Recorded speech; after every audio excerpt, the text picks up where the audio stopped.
Um, I don't remember when I thought of this or why, but it was like a couple months ago, maybe. Yeah, maybe not that far. Maybe a couple weeks ago.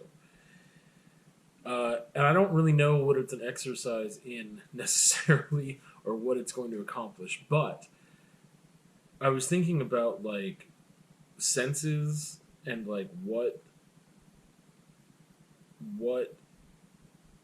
I'd be willing to lose if I had to. If that makes sense. Um, I was just thinking of like I don't know how difficult things would be, and then also if you had no concept of the fact that you lost a sense. What if you just weren't born with that sense to begin with? Which is to me those are really different things. So like if you were born without sight, you I think could understand conceptually at some point through conversation with others that the world we live in is built for people who can see. But I don't think you would have as much trouble navigating things as you would if you were born with sight and got used to it and then lost it. I think that's a huge mental hurdle for me specifically that I'm just like, I don't know. Like, yeah, life would still be harder for you if you were born sightless, but you wouldn't have the context of living and experiencing the world with sight. So it's just like people telling you, like, hey, like, this is how things work and why they work, and this is whatever, and you can't see. And they're like, what's seeing? Like, I don't know. How do you even explain that concept to somebody who has never experienced it? Like, what is seeing? I don't even think of that until now, but like, man, that's bananas. Like, how do you explain what that is, what that sensation is, what is happening, right? Um, and I was thinking specifically, like, for me, seeing and hearing are like the two major things. Those are the two for me. Like, if I couldn't taste anything, it'd probably be better for my life because then I wouldn't be like wanting to eat awesome food that tastes really delicious and I could just eat healthy stuff, right? I think I'd miss out on some things, especially with like, could you turn your sense of taste off without turning off your sense of smell? And like, smelling things is cool, tasting things is cool, but like, to me, they're not. It's not as cool as I shouldn't say cool, but like, I enjoy those senses. I enjoy my sense of touch too.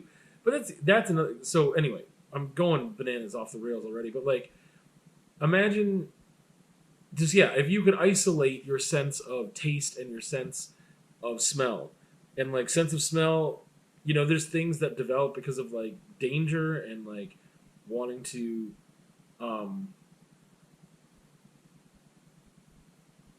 prevent yourself from harm and whatever coping mechanisms for life, like physical ones, like physical dangers, right? So like those things develop and those can help you still to this day, being like if you don't smell a fire, right? And or if you don't smell, I don't even know what else right now could be dangerous as a smell, but like yeah, where was I? Oh, sense of touch. I don't know if that's a thing, but imagine if it was.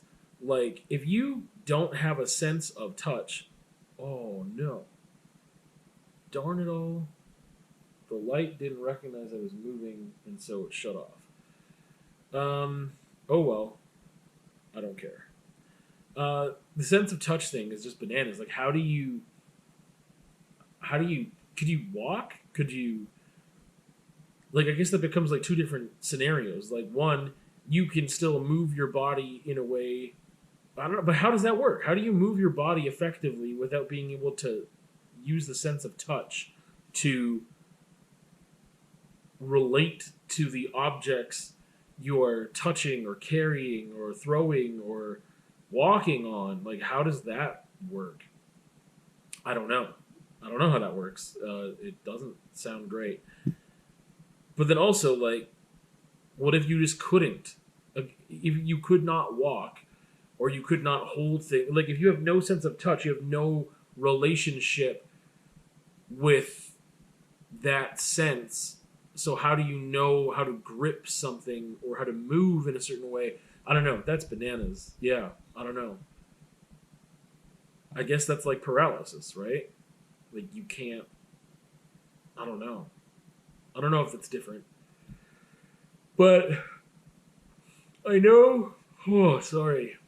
I know that for me, sense of hearing and seeing would be really, really, really difficult for me to deal with. I think seeing would be the worst one for me to lose or to not have or whatever. Again, if I was born without sight, I wouldn't know what I'm missing. But like for me to lose it, I'm like hearing because of music. Honestly, that's the thing. Like music adds so much to my life, but also just like speaking with people is so much easier when you can hear them. Otherwise, I'd have to develop other skills, right? Like sign language or reading lips or whatever. But like hearing stuff to miss out on the experience of sound because I feel like it does so much for me and for a lot of people, right? But music too. Just like how do I? And again, it's different to have a taste of that and then to lose it than to never have it at all. But I yeah, sight would be really, really difficult. It just like would change my life immensely, and I just would not be able to do the things that I do, or I'd have to do them differently, or whatever. So I don't know. Those are the two senses for sure. I would assume for most people that's what they are, that they would be afraid to lose, or that would be most disruptive to their life.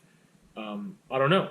Maybe somebody was like, no, no, food is. I like fine food, and like I would rather be without hearing, as long as I could still taste food. I'm like I would rather be able to hear stuff. But